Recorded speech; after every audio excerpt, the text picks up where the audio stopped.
welcome you to another episode of the Biz Talk Society. Tonight we will have a special guest with us. We are a group of business owners, managers, people that are entrepreneurial in mind, that are out here to help other people run their business, fix their business, keep their business alive in different environments. And for a start, I'd like to introduce our crew, and then we'll introduce our guests. How about we start with you, Dave? Sure. My name is David McCall. I'm the owner of Future Evolutions Consulting and Business Strategies. We work with small and medium-sized businesses, helping them with all their needs from A to Z. We're happy to, be working with everybody through this hard time. Cynthia Ballard from CD Marketing. We specialize in social media marketing and also in consulting and management. John Santoro with Solomon Financial and also licensed mortgage agent with TMG, the mortgage group. So what we like to do is we focus working with individuals and business owners, educating them on their insurance planning, investment planning, tax planning, and now, any kind of liabilities, that sort of stuff, mortgages, lines of credit, personal loans, all that sort of stuff, just really helping do things a little bit more efficiently. And my name is Owen Crampsey. I'm the broker owner of Coldwell Banker Essential Realty, and I'm also a mortgage licensed agent with Mortgage Alliance of Canada. And what I do is obvious, real estate and mortgage. And we have a special guest with us tonight. We're happy to welcome Carrie Deslippe, who is a registered massage therapist in Windsor. And why don't you tell us a little bit about yourself, Carrie? I'm the owner of Above and Beyond Massage Therapy Clinic. We're just celebrating 12 years in business as of December. I've been award winning, and we've had multiple RMTs working with us and different health professionals, and we just try to offer the best to the community. Very good. So our main topic tonight, and as always, we will go off on a few tangents, but that's what makes it fun. Our main topic tonight is persevering in business in spite of challenges, and especially with the latest challenge that we've had in the beginning quarter, or the end of the first quarter of 2020, which of course is COVID-19, and how it's affected, if not every business, most, and if not every family, most. And Carrie, you have a story to tell about at just almost 12 years in business, how your business was affected by COVID. Well, if I can take you before COVID, I actually had five RMTs with me, and I was in a great situation. I had everybody signed on leases, making a profit, and a week later, COVID hit us and pretty much closed us all down. So I had all the dreams and ambitions of getting my second location up and running, and you just don't expect something like this to happen. We didn't expect the government to close us down as soon as they did. I actually closed down my profession or my practice, I think it was like 4 or 5 days earlier than needed. And that's just because of my own safety and my client's safety. I just didn't know what was going on, and it was just in my best interest to shut down until we figured out what was going on. And we really didn't know the future. No one knew what was going to happen. So so after we were told we could open, I had already been looking at like the second location, and I thought, well, I'll go into a second location, my practice, and then I could kind of filter out the clients to my the primary location where my RMTs were. But the unfortunate part is, while COVID was in, I guess, its primary stages, I had John, my osteopath RMT. He had planned on moving to BC in a few months and sometime in September, but because we didn't know and had such uncertainty, he decided to move to BC. And after that, shortly after that, Haley and Edie, another RMTs that I had just felt it was too scary going forth, and they went inactive. And so we opened in June. I took one client in 1 week and gradually built us up and I couldn't get an RMT to continue to be working. It was just too scary of an environment for them to come forth. And it was shortly, I think it was in August, is when Tova, my other RMT, has decided to go inactive as well. So in a matter of a few months, I went from a thriving practice of 6 RMTs down to 2. And finally, my one RMT just felt that it was a little bit too quiet for her, and she wanted to go and be with chiropractors. So she went to chiropractic, and I still tried to hold my ground and keep my feet in and say, no, this is going to work. And it wasn't until September came that I decided, okay, I gotta make a decision on what to do. So I decided to close the Tecumseh location and maintain with my new location on Dizzle Drive. And I yeah, think now you're in with a couple of great ladies, and you've teamed up with a beautiful space, as I know, that you're able to continue your business and not disappear like a lot of other businesses unfortunately have had to do, right? it does take a lot for me to stop. I've already been through back surgery, crushed by an elevator, broken ankles in hospital for 4 months, and it's not going to take a pandemic to have me stop either. So we shall see. That's the kind of the spirit that I like to see in a business owner. So many business owners, they're getting hit hard, and they're just giving up. They're just basically saying, we can't do it, and they're closing. I forget. I think there were 65,000 businesses that have closed in the last 3 months. There's just so many people just giving up. And the idea that, you basically strategically, rather than just saying, okay, I'm going to close up, I'm done, I'll wait till this is over, or I'll go get do something else. You looked at it strategically and said, okay, what can I do to keep myself and my business moving? Exactly. And that's the kind of spirit I really love to see. Yeah, I mean, it almost feels like it had to happen, I guess. If there wasn't any kind of doubt in my mind, this is a passion of mine. I love doing massage. I recently came to the conclusion of I'm addicted to it, but I'm not a workaholic. I'm more addicted to the results, and just I can't stop. I love it too much.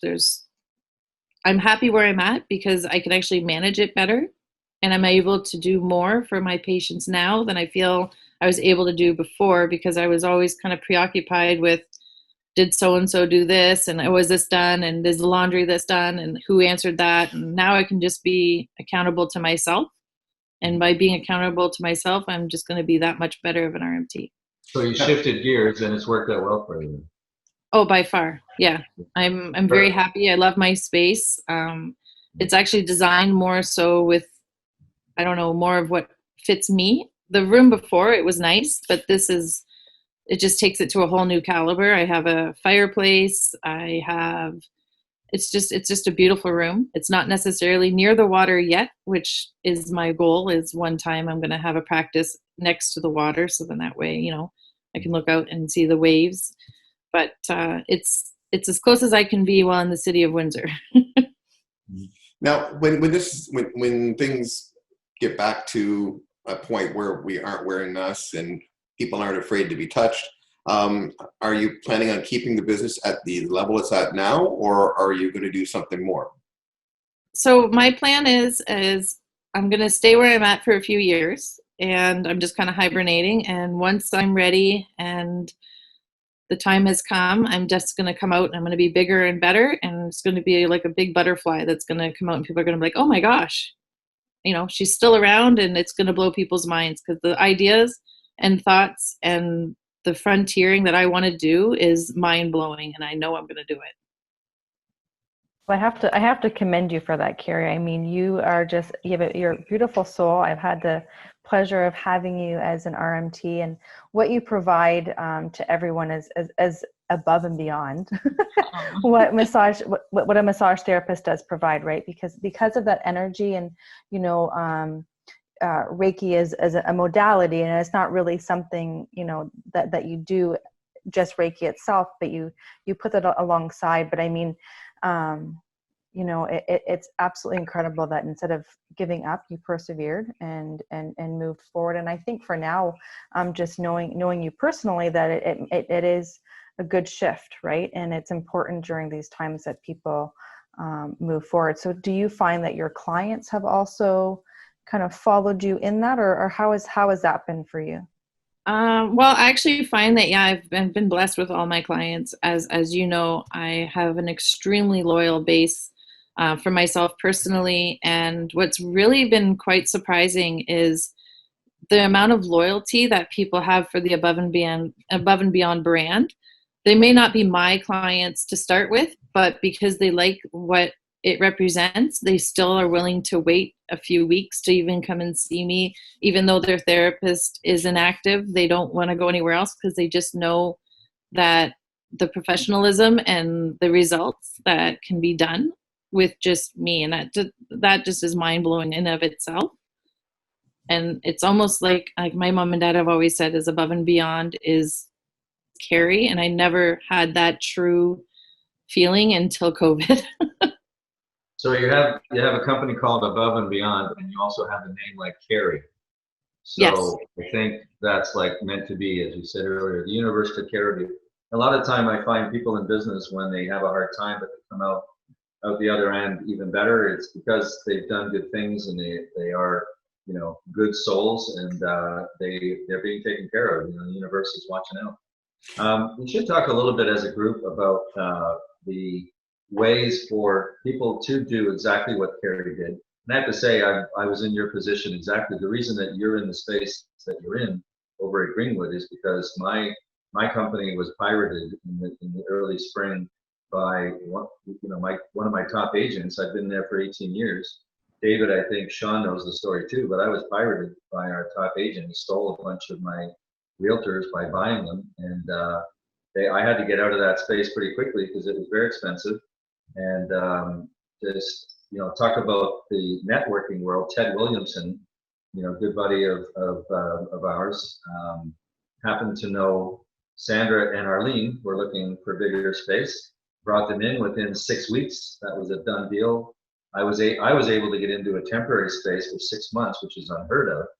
Where the landlord has just been a wonderful guy to deal with over on Cabana next to Mazars. And then I'm going back to Greenwood next month because Rosati's a great landlord, and they were very happy to have us come back after being there for 18 years. So they've offered me a very strong deal to come back and have actually more functional space. As you said, that space is very conducive to your business. Mm-hmm. It wasn't as good for a real estate business as where I'm moving into now, and I was there for 17 years. So my story is almost exactly like yours, but I think it's important for us to understand that there are specific principles that people need to think about when life changes and challenges come, and they need to either continue on or go away. So Cynthia, I think about you because you mentioned to me last spring, between now and then even, that you had a couple of people that really disappointed you in your business, and you've taken on some challenges yourself. Yeah, and it's just, I think what the importance is, we're all in business for a reason, right? So it's going back to what that passion is, truly what it is, going back to what your mission statement is, what you stand for, and staying true to that. And then, pivoting from where you are and where you need to go. And you just kind of have to let go and forget and learn from it. Hopefully we all learn from the areas that we come from. But even during COVID, I have a solid space that I'm also part of, and we were able to put a sign up this year and grow. So it's great to see those success stories in our community of those who are able to persevere during a pandemic or shift how they do things, right? And staying true to. Well, that's a great point you make, though. I honestly think that I don't think it's a point that anyone would argue that if you don't have passion for what you do, you're not going to be as strong-minded. You're not going to be as motivated or energetic to fix whatever you have to fix and keep going. If you're not passionate about it, that's half of your energy gone, in my opinion.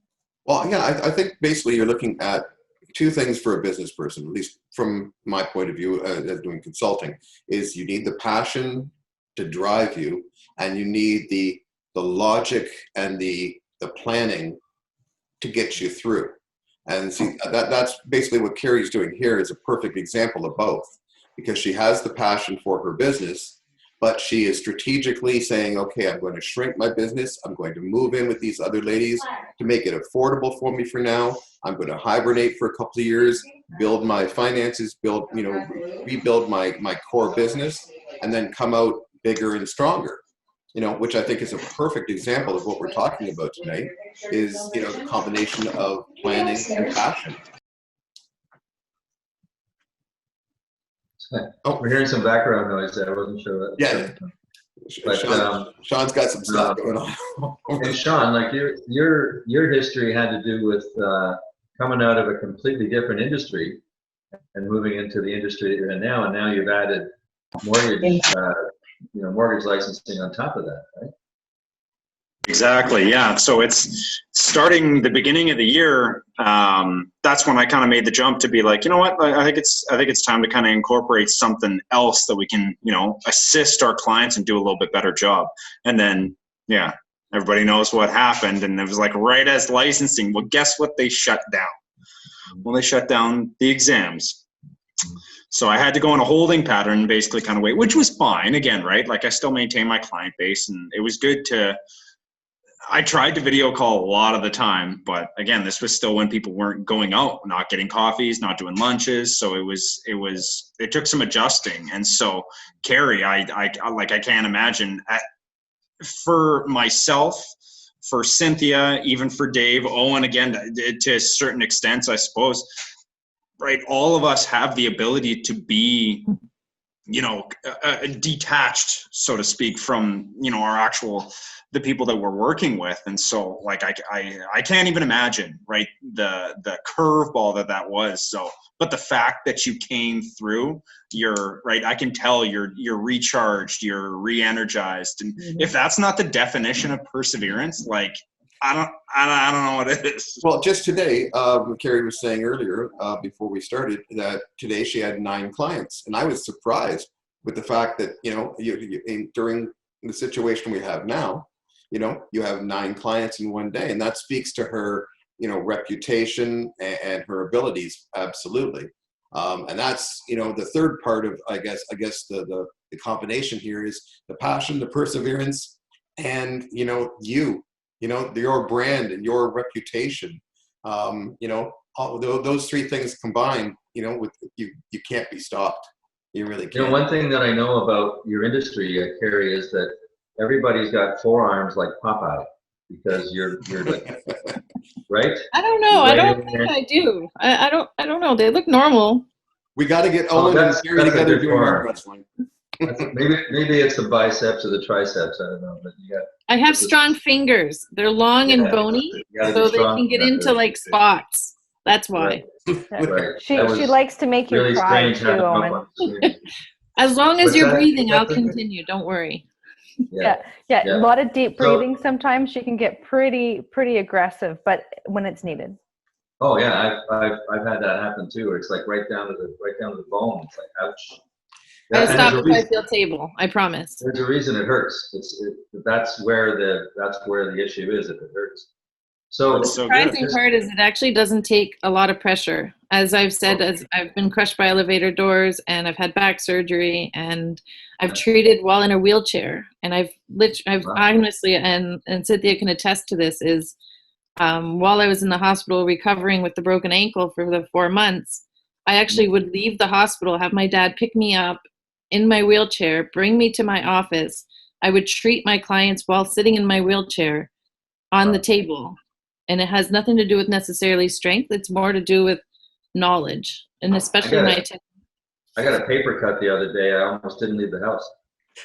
But so I want to get back on track with the idea of what we're trying to help people understand is you can give up. I mean, there's always going to be challenges. There's going to be really good days. There's going to be bad days, but you can give up, or you can look at a list of traits and priorities to, as you did and as I did, Carrie, and I know others have, shift gears and look at everything a different way. If you don't ask questions like, what do I do next and how do I fix this? If your questions tend to be, why does this happen to me? What the hell am I going to do now? Those are not positive questions. So I think that's another attribute people need to keep in mind, is that you need to have a positive attitude whenever anything like this happens. You're right about COVID. Nobody saw it coming, and it's affected the whole world. Now, I mean, of course, individual stories, which we all have, as we can tell, matter. But you got the passion, you got the perseverance, you've also got the plan. This is becoming the P's. All the P's are out there. You got to have a plan in place, and you got to have the right people around you to support you to do what you're trying to do. There you go, guys. That's the 4 P's. There you go. Any more P's? Bring up a few more P's. Why not? You know what? I completely agree with you, Owen. If somebody, you can have the 3, you can have the planning, you can have the passion, you can have all the other P's there.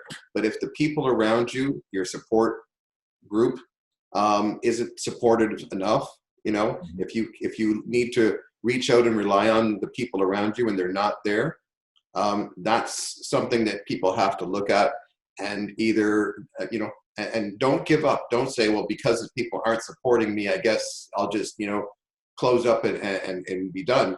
If you don't have a strong support group, you have to reach out, and I'm sorry, I'm all for networking. Reach out to the local business, community, because there are other people out there who would gladly, prop you up and help support you, and give you the information, or, the just the support, I guess, coming back. Can I add to that? You need. Absolutely. Actually, I did want to and it's quite interesting. Is obviously, yes, during the pandemic was the beginning of March. And one thing I did pride myself on, and I made sure that I was a part of, was your One Network. It was something that got me up and at least made me look dressed from the, top up. And I was really trying to participate. And I want to say that it was being a participant of that and sitting in and listening to that continued that drive for me. And it didn't feel like it was as many months as it was, because being a part of this network and being a part of this group was almost like my support system that gave me the life that I needed to be ready to actually in June to be told, okay, we're ready to go. Yeah, Dave, don't ever apologize for being a networker. In fact, if I hadn't met David, I wouldn't know anyone else on this call, on the Zoom, on my screen. And again, I wouldn't have known Ted Williamson, maybe, but Ted was the one who connected me with the girls that you now work with, Carrie. And we've made friends, and we've just expanded it out even more. And I was never the stronger networker guy like David is. David's amazingly good at that stuff, and I've learned from Dave. But that's all I've learned from Dave.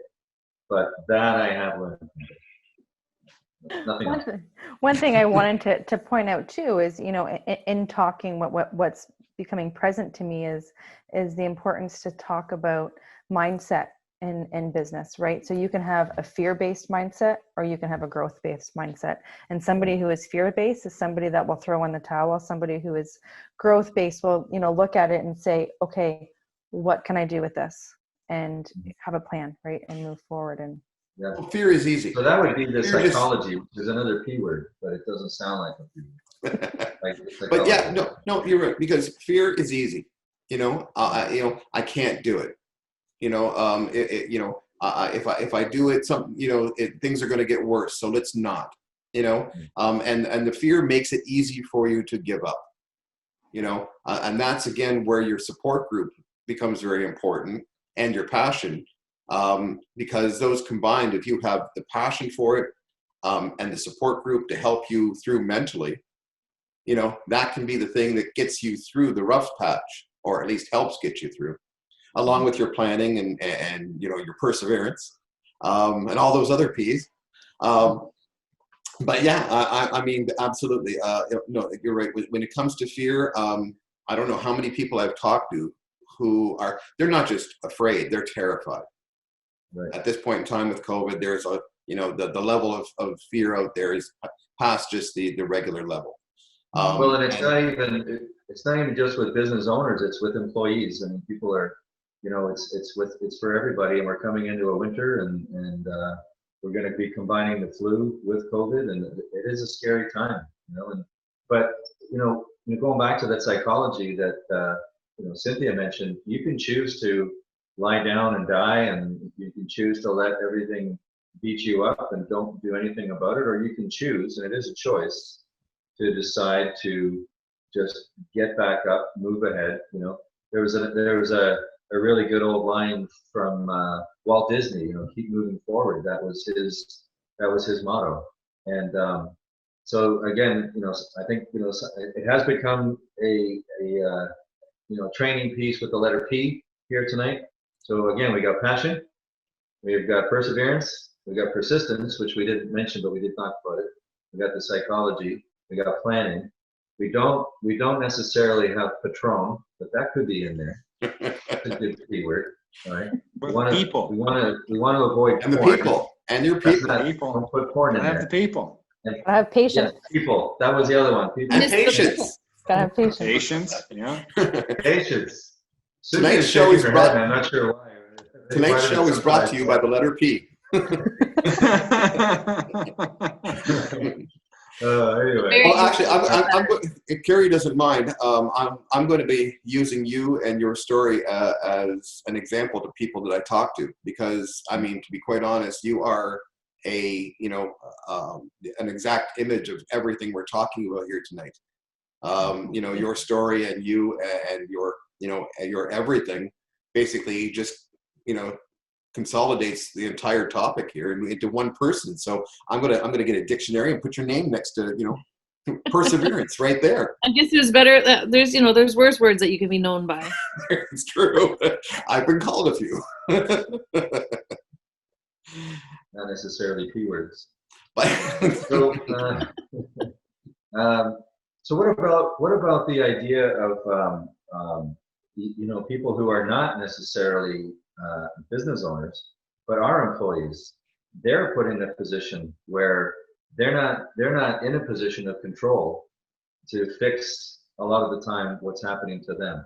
That's got to be pretty scary too. When especially you get people that are used to, I think of servers in restaurants that are used to working in a particular place for 10, 15, 20 years, and it's become their home and their career, and that's just taken away from them. It's got to be one of the scariest places to be, to have so little control over your livelihood. I think perseverance is a big thing for everybody, whether you be a business owner or an employee. I mean, you have to, for the business owner, it might be passion that moves them through. For the employee, it's necessity.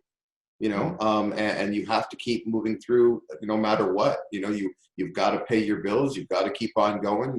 You've got to put a roof over your head. So I think perseverance it goes for everyone. And choice, right? You don't have to stay where you're at. You do have a choice to live a life of your own design. So if you're not happy with the lack of control, then you can take control and do something different. So it may be time to reinvent yourself, right? If you're employee mindset and that's what you want to do is be an employee, there's a lot of places that, if obviously you want to stay loyal to where you're at, but if you're not happy with the lack of control, you do have a choice to leave. So that would advise people then to be ready and to not be complacent, not to get too comfortable with anything. And that's not a great place for people to be, but it is the smart place for people to be. I think this environment that we've lived in for 6 months now and more has woken people up to a little bit of reality that maybe what you thought you had, you didn't have. Well, people are learning that they have things that inside that they didn't know. Yes, absolutely. That they can face problems and keep on going. That rough times can come, and guess what? They're still able to move forward. It's a lot of people are learning how to deal with stress that they never thought they were going to be dealing with, both from an employee and a business level. So obviously stress has become a big issue. And being able to continue going, even though you feel that stress, is an important factor as well. Pushing through, another P. COVID's even being blamed for a lot of relationships, a lot of marriages, being in trouble because people aren't used to spending so much time together. And it's also, I think it's partially that. I think it's also partially taking people out of their routines. People, Hey, I'm learning how to dodge really well. Are routine animals. Sorry? I said, I'm learning how to dodge really well because my wife's throwing things at me. You should get her on here, Dave. Absolutely. I think it's also shown us what's important. Yeah. So Sean, it's also put things in perspective, which is another P. Perspective, another P. There's so many P's out there. Oh my gosh. I mean, that's at least on the table. The number one thing that obviously people talk about is, well, right now you have obviously the COVID, then you have the election, and then just how much it's changed and what's important. And maybe the things that they thought were important before COVID are realizing that it wasn't as important as what this election you speak of. Election. It changes. It does. It does. It suddenly the little things, that were bothering you seem really little because there's other things that you have to deal with. The fear is that, and I've read articles on this recently, the fear is that there are people that are dealing with mental illness now that didn't really know they had mental illness. They've got far too much time to think. They got way too much time at home with nothing else to do. So their mind starts going, I think you're seeing a little bit of that effect in the States with all the turmoil. People have so much to think about and so much time and worry. This weird combination of closing down businesses, but also trying to keep people safe. Never an easy task. I'm going to ask Sean because he's for about a minute and a half or two. He's looked like I have something to say and I want to say it. So go ahead, Sean. No, nothing in particular. I agree with all of your points. It's true. You try and make the most of the situation that you can. It's thrown everybody for a loop, right? Nobody saw it coming. Nobody expected it. And to be fair, nobody has any idea how to handle something like this. So the fact that, those that are still going are going, that's challenging a serious feat already. There's no playbook for this. Like we're flying blind at this point. We're all flying blind, but I have to say that everybody in this group, I never had a doubt that you would not pivot to a way to work ahead, fix what's wrong, maybe even improve your situation in ways like you mentioned that you've taken on a new challenge in the mortgage industry, right? So, I think the people that are strong-minded, the people that are ambitious, the people that are motivated, this hasn't changed a lot of people. This has actually woken a lot of people up to what they're capable of and what's possible. We got to wrap up in about 4 minutes. So I just want to see if anyone else has anything else they'd like to share. I just want to thank Carrie for coming on and sharing her story. I mean, I really think that like I said, I'm so super impressed with what she's done and what she's doing, and the way she's gotten through things. And I know there was we talked before, there was some really hard times she was having with the decisions on what to do with the building and the business and things like that. So I just really want to thank her for coming on and sharing the story. I just thank you for even thinking about me. Like I said, you don't really know how people look at you or view you until they tell you, I guess. You just kind of go along about your life and you hope that you're making a good impact. So hearing that you wanted me to talk about this today, it was an honor. So I want to say thank you. We've enjoyed your time and your story. We also have a little bit of an advertising tip. If you just said, I not only care, it's actually in my name. Just put that out there. And I'm sure that would even help more. Perfect. So with that, I think we'll do some outros. Why don't you start us out there, Dave? David McCall, owner of Future Evolutions Business and Consulting Strategies. Cynthia Ballard from CB Marketing. Sean Santoro with Solomon Financial. That's it. Everybody shut it down. Sean Santoro with Solomon Financial and TMG, the mortgage group. And my name's Owen Cramsey, broker owner of Coldwell Banker Essential Realty and mortgage agent with Mortgage Alliance of Canada. I want to thank everyone for your time, and especially our guest, Carrie Deslippe. Wonderful to have you on with us. And of course, we welcome ideas from our listeners and suggestions, topic ideas. David, what is our email address currently? Oh, it's the Biz Talk Society at gmail.com. biztalksociety@gmail.com, and of course you can look us up on our Facebook page. We also have the website. We have a website. Oh yeah, What's we have. going on? Yep, Where are we going? www.thebiztalksociety.com. biztalksociety.com. Thank you very much, guys. I hope everybody has a great evening, and we'll talk again soon. Bye, everyone. Bye. Thank you.